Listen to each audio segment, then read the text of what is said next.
Pós-graduação em Educação na Fafem Mococa. Gestão Escolar, Linguística e Literatura. Inscrições abertas no site www.fafem.com.br. Invista no seu futuro. Faça pós-graduação na Fafem Funvic. No programa Funvic Educação e Cidadania de hoje, vamos falar sobre direito de família e como lidar com os filhos durante e após a separação. Em nossos estúdios, eu converso sobre os aspectos legais com o advogado, presidente da OAB de Mococa, Dr. Marcelo de Rezende Moreira, e na área comportamental, com a psicóloga Amanda Destro Silva de Andrade. Amanda, obrigado pela entrevista e obrigado pela presença aqui no programa. Eu que agradeço pelo convite. Obrigado, Marcelo. Eu que agradeço pelo convite, Fábio. Estou à disposição. Bom, doutor, tradicionalmente quando ocorre a separação, o divórcio, né, os filhos normalmente ficam com as mães. Isso é uma regra, é uma tradição do judiciário? Como que funciona isso? Sim, na maioria dos casos de separação, realmente os filhos ficam sob a guarda da mãe. Só que isso não na maioria dos casos sim, mas não é a regra geral. Por quê? Porque para ficar com a guarda são analisados alguns requisitos. Dentre eles, por exemplo, a condição financeira, a disponibilidade de tempo, aonde a criança vai se sentir melhor, por exemplo, a adequação dela à casa, se tem um espaço físico ideal para o seu crescimento e desenvolvimento. E é também de suma importância uma avaliação com uma psicóloga e uma assistente social também, que analisa aonde é melhor para a criança, ou seja, se vai ser melhor ficar com o pai ou com a mãe. E não é porque às vezes o pai ou a mãe tem melhor condição financeira, porque ele vai ter a guarda. Tem que preencher os requisitos todos, igual eu acabei de falar. Ou seja, tem que ter disponibilidade de tempo, porque às vezes a pessoa tem uma boa condição financeira, mas não tem tempo para dar carinho, para dar educação, para dar amor para o filho. Então, no processo é analisado vários fatores que levam à destinação da guarda. Sim, existe, Fábio, quando é um negócio amigável, consensual, pai e mãe decidem de comum acordo que a guarda vai ficar com a mãe, por exemplo. Aí não tem esse estudo aprofundado com psicólogo, assistente social, não tem esse estudo. Mas quando é um litígio, você tem briga, tanto o pai ou a mãe quer ficar com a guarda, aí passa por esse estudo com um psicólogo, com um assistente social, para ver quem reúne, quem tem melhores condições de desempenhar a função de guardião ou guardiã do filho. Marcelo, eu até abri o programa falando de separação, depois eu fiz a pergunta sobre divórcio. E existe uma diferença, né, entre separação e divórcio. É o seguinte, antigamente tinha separação e divórcio. O que era a separação? A separação ela era anterior ao divórcio. E qual que era a principal diferença da separação e o divórcio? O divórcio dissolvia o casamento de forma definitiva. E, agora com a emenda número 66 de junho de 2010, no meu entendimento, aboliu a separação. Ou seja, hoje só existe o divórcio. Hoje a pessoa não precisa mais separar para posteriormente divorciar. Antigamente, a pessoa separava e, para fazer o divórcio, tinha alguns requisitos. Qual é o requisito? O requisito temporal. Ou seja, se foi feita a separação, tinha que aguardar transcorrer um ano para fazer a conversão de separação em divórcio. Se a pessoa estivesse separada de fato, poderia fazer o divórcio direto. Qual que era o requisito? Estivesse separado de fato há mais de 2 anos. Hoje, com a emenda 66, não existe mais isso. A pessoa casou e também não precisa mais hoje justificar o motivo. Quais as razões que levaram à separação? As razões que levaram à separação. A incompatibilidade, quando se tira, já é o bastante. É entrar com um pedido e direto, já com um pedido de divórcio mesmo. Marcelo, inclusive as pessoas elas podem divorciar-se nos cartórios também. Sim, hoje o divórcio, porque a gente fala, o divórcio pode ser feito de forma judicial, ou seja, via fórum, e de forma extrajudicial, via cartório. Quais são os requisitos para fazer via cartório extrajudicial? É que não pode ter filhos menores, filhos incapazes e também não pode ter litígio. Por que essa exigência? Porque quando tem menores incapazes, o Ministério Público ele funciona como fiscal da lei. Então tem que ser via judicial. Por exemplo, se o casal não tem filhos menores, incapazes, não há litígio, não há nenhum óbice para fazer esse divórcio via cartório extrajudicial. Bom, Amanda, a gente está falando um pouquinho sobre divórcio, separação, e normalmente esses casos envolvem crianças, envolvem os filhos, né? E na parte comportamental, qual o momento certo de comunicar aos filhos, no caso menores de idade, que os pais irão se separar? O melhor momento é a hora que o casal decide realmente que quer se separar, né? Isso pode ser feito, os pais sentarem com o filho, conversarem, explicarem. Não precisa dar detalhes, né? Pode falar que o casal, né, o relacionamento já não tá bom. Ou pode ser feito também, senta sua mãe e conversa com o filho, depois só o pai. Mas, assim, o fator que é mais importante é os pais dar esse apoio emocional de que eles estão se separando, mas eles vão continuar sendo pai e mãe desse filho. Não esconder a realidade, não pode esconder dos filhos o que está acontecendo. Não precisa dar detalhe dos motivos reais, mas tem que falar que no casal não está dando bem. Não pode fingir uma realidade que não existe. Amanda, e em casos que os pais estão se separando em processos litigiosos, onde há disputa judicial, é importante os pais eles blindarem os filhos desses problemas. Isso pode prejudicá-los na educação? Eu acho difícil blindar, né? É isso que a gente está comentando. Também não é certo você negar uma realidade, porque tem que mostrar para o filho que não existe relacionamento perfeito.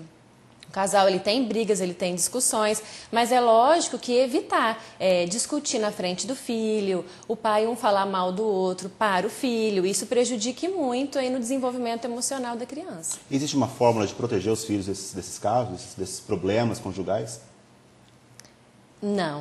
Não tem como. O filho não sempre... é uma fórmula secreta. Não. O filho, isso sempre traz prejuízo para o filho. É impossível blindar o filho de não ter problemas quando existe a separação dos Até pais. porque o problema está dentro da casa, né? Então os filhos acabam se envolvendo também naqueles problemas, né? Sim, não tem como evitar, né? O melhor mesmo é o diálogo. Sim, com certeza. O Marcelo, também recentemente, né, algo recente, a guarda compartilhada. Né? O que ela trouxe de benefício nesse processo de separação? Existe sim, é uma das inovações que nós temos no direito de família, a guarda compartilhada. Mas na prática, Fábio, isso é pouco visto. Por quê? Guarda compartilhada tem que ter harmonia entre os pais. Harmonia. E na maioria dos casos, na prática, a gente não vê isso. Às vezes, pai e mãe separam, divorciam. O que ocorre? Existe, por exemplo, alguma coisa que ficou mal entendido, alguma coisa mal resolvida, ou seja, que não tem mais aquele bom relacionamento. E isso interfere na guarda compartilhada. Então, o que acontece? Na maioria dos divórcios, não tem essa harmonia. Então, a guarda compartilhada, o principal requisito, o que é a harmonia. Então, na prática, a gente não vê isso. É através de uma separação amigável, no caso, né? É através de uma separação amigável ou até mesmo uma ação própria de guarda que pode decidir essa guarda compartilhada. Mas, na prática, isso é pouco visto, em decorrência de não existir essa harmonia entre os pais. Amanda, e é isso mesmo, né? Se houver o conflito entre os pais, a guarda compartilhada ela acaba se comprometendo, né? Sim, porque assim, quando existe uma separação amigável, é muito mais fácil de lidar isso para a criança, porque a separação, de qualquer maneira, ela traz um trauma para a criança, isso é impossível não existir. Mas quando os pais procuram se dar bem, conversar para a educação dos filhos, dividir as tarefas, esse trauma é minimizado. Agora, do contrário, quando tem brigas constantes, aí é muito mais difícil para a criança lidar com isso. E traz, assim, uma série de comportamentos prejudiciais para essa criança. Ela pode começar a desenvolver dificuldade na escola, medos, inseguranças, que isso vai refletir até na vida adulta dessa criança. Quer dizer, a criança dá sinal de que alguma coisa está errada naquele processo ali. Sim. Amanda, outra questão que a gente pode levar em consideração, num caso hipotético de uma separação amigável, né? E os pais, eles possuem a guarda compartilhada. Como que, nesse caso, os pais eles podem conciliar a educação da criança, existindo dois espaços, dois ambientes diferentes de moradia, de espaço físico mesmo? Sim. A gente acredita que é possível, né? Mas eu acho que o casal tem que sentar e dividir essas regras, tem que ser igual nos dois ambientes. É o que o Dr. Marcelo falou, é muito difícil, porque quando existe uma separação, é que o casal já não consegue mais dialogar, já não consegue se dar bem. Mas eu acho que é o momento de sentar, são adultos conscientes, saber da sua importância, né, na vida dos filhos, e aí refletir e tentar esse acordo nos dois ambientes que a criança estiver. Se conseguir, é muito favorável para a criança. Até porque ali está em discussão um bem maior do casal, né, que é o filho. Sim. Bom, ô Marcelo, uma outra questão é sobre no processo judicial, no julgamento, né, da separação, existe algum momento onde a criança ela é ouvida e esse fato de conversar com a criança, a opinião dela uma vez atendida pelo juiz, ela pode decidir com quem ela quer ficar, com quem ela quer morar? Sim, Fábio, é de suma importância isso. A gente a doutrina em si tem um entendimento do seguinte, que, por exemplo, a criança ela já consegue exprimir a vontade dela. Ou seja, de uma certa idade, às vezes a criança acima de 8 até 8, 9 anos, ela já consegue mostrar o seu posicionamento, a sua vontade. E quando é demonstrado isso? Nas avaliações, tanto com a assistente social, com a psicóloga. Por quê? Como eu falei anteriormente, numa ação que envolve guarda, direito de visita, o juiz ele tem como auxílio uma psicóloga judicial e uma assistente judicial. E essa psicóloga e a assistente fazem esse trabalho de ouvir o menor, de ver qual é a vontade dele, aonde ele se sente melhor. É de suma importância isso. Tem alguns casos, por exemplo, que a criança recém-nascida ou tem 2, 3, 4 anos, ainda ela não consegue exprimir a vontade dela. Mas a criança tendo mais de 8, 9 anos, a psicóloga tem ela tem o poder, ela consegue identificar qual que é a vontade da criança e, em cima disso, ela dá um laudo, um parecer nesse sentido. E, muitas das vezes, o juiz ele julga de acordo com esse parecer da assistente social e da psicóloga. Porque o juiz ele tem o livre convencimento dele. Mas, na maioria das vezes, ele se apega, sim, no parecer da assistente social e da psicóloga. Dos laudos técnicos. Dos laudos técnicos, perfeito. No programa Educação e Cidadania de hoje, estamos falando sobre o direito de família e questões comportamentais dos filhos durante e após a separação dos pais. Mas antes de continuarmos a entrevista, eu tenho um recado muito importante para você que está nos assistindo e quer investir na sua formação profissional. A Fafem Mococa está com inscrições abertas para 2 cursos de pós-graduação em educação. São os cursos de Linguística e Literatura e de Gestão Escolar. Para obter mais informações, é só acessar o site www.fafem.com.br ou ligar para 19 3656 5516. Não perca tempo, invista em você, faça pós-graduação na Fafem Funvic. Bom, Marcelo, dando continuidade à entrevista, quem tem direito e como que é concedida a pensão alimentícia? Pais, mães também podem solicitar? Sim, pode. A pensão alimentícia, quem tem direito à pensão? Aqueles que necessitam de um apoio financeiro. E quem, na maioria das vezes, são os filhos, decorrente da relação de parentesco. Na maioria dos casos, hoje nós temos os filhos, que têm direito à pensão, nós temos também ex-mulher, ex-marido, nós temos hoje ex-companheiro, ex-companheira, nós temos também hoje os pais, que às vezes estão passando por dificuldades financeiras, que também têm direito de receber uma ajuda dos filhos. Quando a gente fala em pensão alimentícia, a gente está restrito apenas a casamento. União estável também Sim, concedido. União estável hoje cresceu muito. Então, provou que convive como marido e mulher, rompeu essa união estável, se comprovar que tanto o marido como a mulher não tenha condições financeiras de manter sua própria sobrevivência, aquele que tem condição financeira presta um auxílio. Entendeu? Então, já está pacífico isso aí nos tribunais, o entendimento que na união estável também, o companheiro ou companheira também tem direito à pensão alimentícia. E tem um prazo mínimo para comprovar essa união estável ou não? Hoje não. Antigamente falava que tinha um prazo de 5 anos, hoje não tem. Desde que reste comprovado que convive sob o mesmo teto, com o objetivo de constituição de família e com o marido e mulher, não tem um prazo necessário. Só que tem que restar demonstrado que esta união ela é constituída com o objetivo de construção de família e também que convive com o marido e mulher. Como que é fixado o valor da pensão alimentícia? Olha, é o seguinte, tem alguns casos. Por exemplo, se a pessoa estiver desempregada, é de 1/3 do salário mínimo. Se a pessoa estiver trabalhando com registro em carteira, gira de 15% até 30% dos rendimentos líquidos dela. Mas o que ocorre? Como que vai saber se é 15% ou se é 30%? Por exemplo, a pessoa, às vezes, divorciou, contraiu um novo matrimônio, nasceu filhos. oriundo desse novo casamento. Isso tem que ser levado em consideração para fixar o valor da pensão. Às vezes, a pessoa, ela divorciou, mas não casou, não, entre aspas, assumiu outras obrigações. Então, isso é sopesado também. Então, depende de cada caso, tem que ser levado vários pontos em consideração. Mas uma coisa é certa, né? Não pagou a pensão, é reclusão de cadeia. Sim, tem uma coisa muito importante que eu vejo na prática, Fábio, eu queria deixar isso aqui bem claro. Tem um artigo 734 do Código de Processo Civil, que fala o seguinte: se a pessoa estiver trabalhando em um órgão público, estiver trabalhando numa empresa, pode ser feito o desconto direto na folha de pagamento e depositado numa conta. Na maioria das vezes que a gente vê no dia a dia, não acontece isso. Fica para a pessoa pagar a pensão mediante ela depositar, quem paga, numa conta ou mediante recibo. E muitas das vezes, a pessoa obrigada a pagar a pensão não cumpre isso rigorosamente em dia.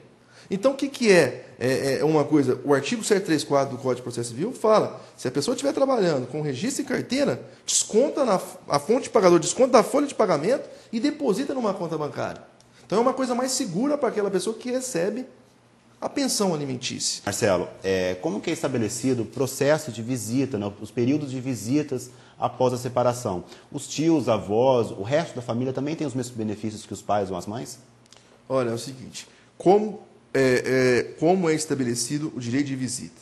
O direito de visita, quando se trata-se de uma medida processual que seja consensual, ou seja, que existe acordo entre as partes, ou seja, pai e mãe, é feito de forma amigável. Ele é sempre estipulado de acordo com o melhor interesse do menor, ou seja, tem que ver o que é melhor para o menor, quais os horários, quais os dias que não vão prejudicar o andamento dele escolar, algum compromisso que ele tenha. Entendeu? Então, isso é levado em consideração.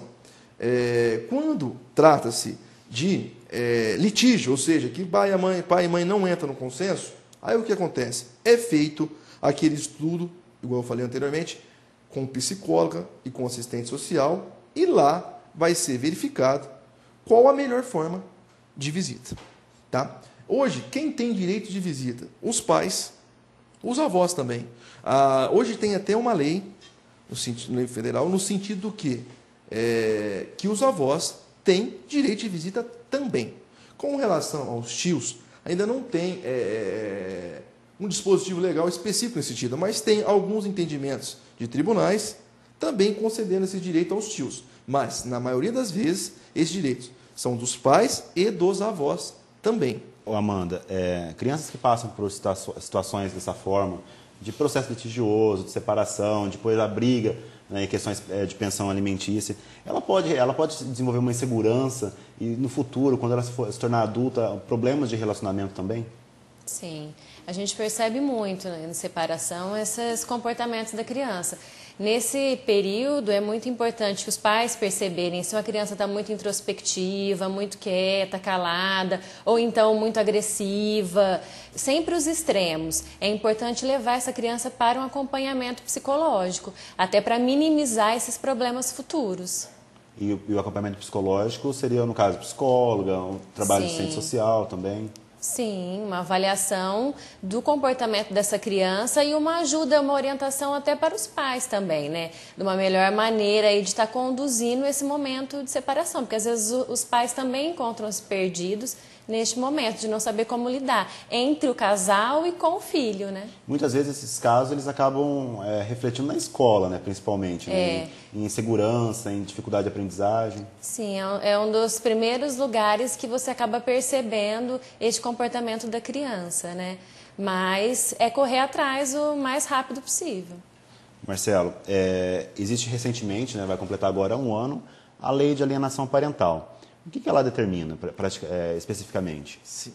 Fábio, essa lei faz ou menos anos que está já em vigência. Mas já tinha decisões dos tribunais superiores nesse sentido. O que é a síndrome de alienação parental? É, às vezes, uma situação mal resolvida entre pai e mãe, que não aceita a separação, que não aceita o divórcio hoje, né? E usa o filho como um troféu, como escudo para fazer uma pirraça ou algum tipo de retaliação com relação àquele que não possui a guarda. E muitas vezes o filho, quando cresce, percebe que foi usado como um objeto até, uma ferramenta para fazer alguma coisa prejudicial ao pai. E às vezes, em decorrência disso, cria uma situação de revolta nele. Entendeu? Inclusive, hoje nós temos algumas assim, por exemplo, advertência, pena de multa, entendeu? Se restar comprovado que aquele que tem a guarda... utiliza a criança como ferramenta para denegrir a imagem do parceiro, da parceira. Uma verdadeira alienadora, ou seja, alienador, que usa a criança, como por exemplo, vou dar um exemplo, às vezes tem o pai e a mãe, e isso é comum que separou, o pai e a mãe vai arrumar. O pai uma nova mulher e a mãe um novo homem. Isso é natural. E às vezes, por não aceitar essa situação, ou às vezes por ver até que a criança está sentindo bem com esse novo companheiro, essa nova pessoa que está tanto do lado do pai ou da mãe, aquela que tem a guarda sente ciúme ou sente insegurança e começa a criar algumas situações para fazer o quê? Afastar o filho daquele que não tem a guarda. E as consequências disso são drásticas. Porque às vezes a criança entra num problema psicológico que é muito difícil. Entendeu? Porque, querendo ou não, sempre vai ser o pai e a mãe. E é de suma importância o pai e a mãe participar da criação e da educação.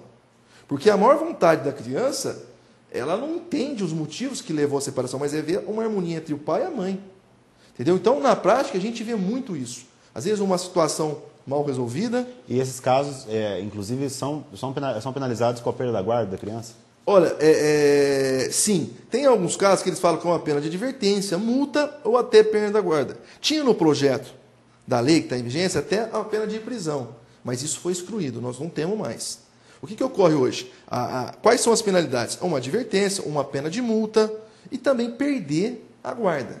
Essas são as penalidades. Se restar comprovado que aquele ou aquela que tem a guarda está atuando como um verdadeiro ou uma verdadeira alienador ou alienadora. Marcelo, uma vez no processo o juiz sentenciou a guarda para o pai ou para a mãe, isso não significa que essa guarda vai ser eterna. Pode acontecer algum caso, alguma coisa que possa fazer com que aquele que detém a guarda perca ela futuramente. Uma vida desregrada, maus comportamentos. Boa pergunta, Fábio. Existe o seguinte, a guarda a qualquer momento pode ser revista. Ou seja, tem um fenômeno que chama coisa julgada. Coisa julgada é algumas matérias que elas têm uma decisão sobre aquele assunto e transitou em julgado, ou seja, não cabe mais recurso, aquilo não pode ser revista. A guarda não, a qualquer momento ela pode ser revista. Porque assim, pode ser que a pessoa que hoje tem a guarda, ou que foi concedida a guarda em favor dela, passou 3, 4 meses, muda a situação. E já não reúne mais aquelas condições que tinha anteriormente para exercer a função de guardião. Então, a qualquer momento, isso pode ser revisto. Bom, no programa Educação e Cidadania de hoje, eu conversei com o presidente da OAB de Mococa, Dr. Marcelo de Rezende Moreira, e com a psicóloga Amanda Destro Silva de Andrade. Amanda, obrigado pelas informações e pela entrevista aqui no programa. Eu é que agradeço a oportunidade. Dr. Marcelo, muito obrigado. E só uma última pergunta, a OAB ela oferece atendimento gratuito à população? Sim, oferece atendimento gratuito. Os atendimentos são feitos lá na casa do advogado, às segundas e terça-feiras, no período das 9 às 12 horas e das 13 às 17h30. Oferece assessoria e inclusive, para aquelas pessoas carentes, ou seja, que realmente não têm condição de custear ou de pagar os honorários de um advogado. A OAB, sim, auxilia e presta um serviço para aquelas pessoas carentes. Então, mais uma vez, obrigado pela entrevista e pelas informações. Eu que agradeço, Fábio. Estou sempre à disposição desse programa. Acompanhe agora o Momento de Reflexão com o capelão da FUNVIC, professor reverendo Luiz Henrique Fernandes Vieira.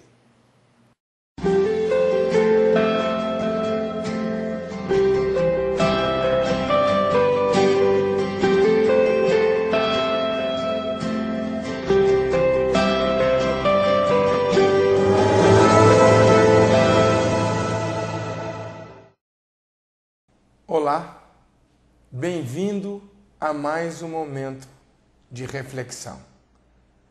Estamos nos aproximando de uma das datas mais importantes dentro da família, que é o Dia dos Pais.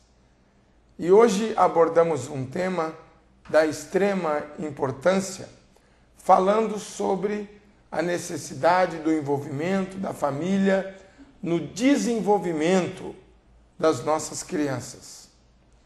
Eu gostaria de ler um texto que está nas Sagradas Escrituras, texto de São Paulo, que está escrito lá em Efésios, no capítulo 6, aonde ele diz o seguinte: E vós, pais, não provoqueis os vossos filhos a ira, mas criai-os na disciplina e na admoestação do Senhor. O apóstolo Paulo, bem como todos os outros escritores das Sagradas Escrituras, nos alerta ao fato de que nós somos responsáveis pela educação e pelo desenvolvimento de nossos filhos, de nossas crianças. Se nós nos eximimos da responsabilidade de educá-los, de dirigi-los no conhecimento de princípios, de valores, da ética e da moral necessária para que a nossa sociedade seja uma sociedade bem-sucedida, certamente nós mesmos haveremos de colher os frutos desta omissão. Portanto, eu gostaria de dizer aqui algumas coisas que estão implícitas nesse texto que lemos. O primeiro fato é de que há duas palavras no grego para falar sobre pais.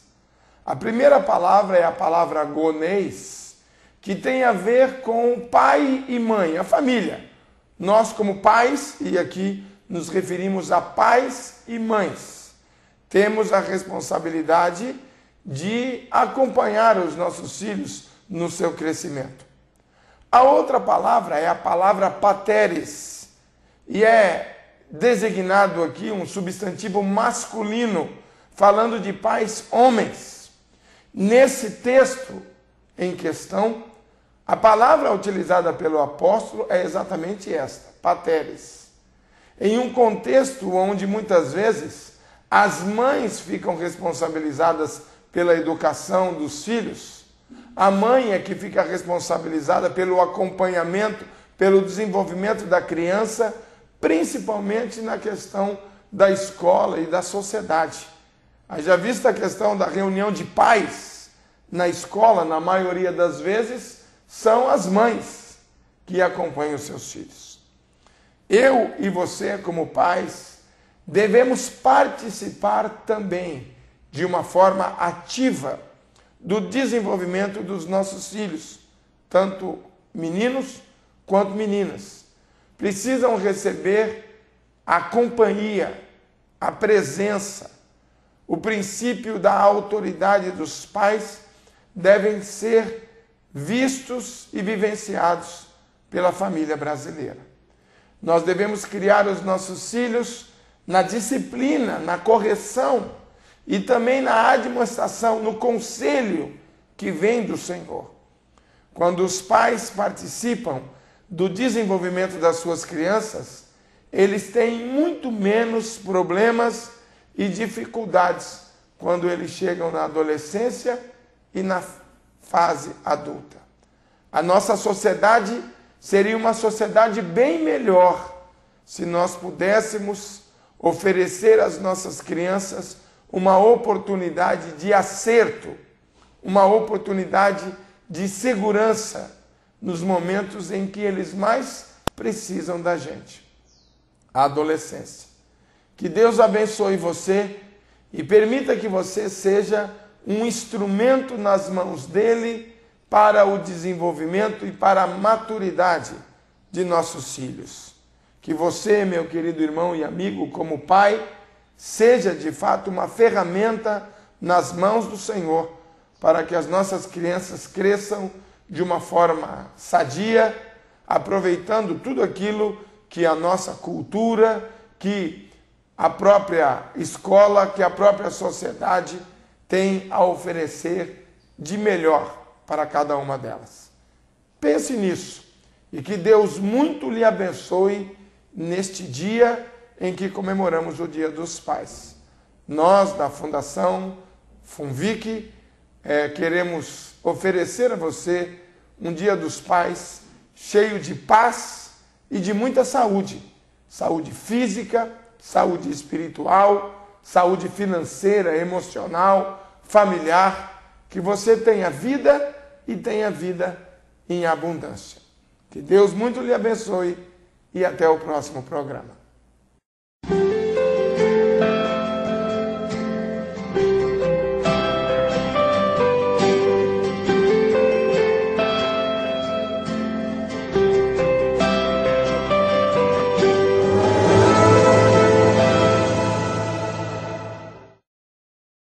O programa Educação e Cidadania fica por aqui.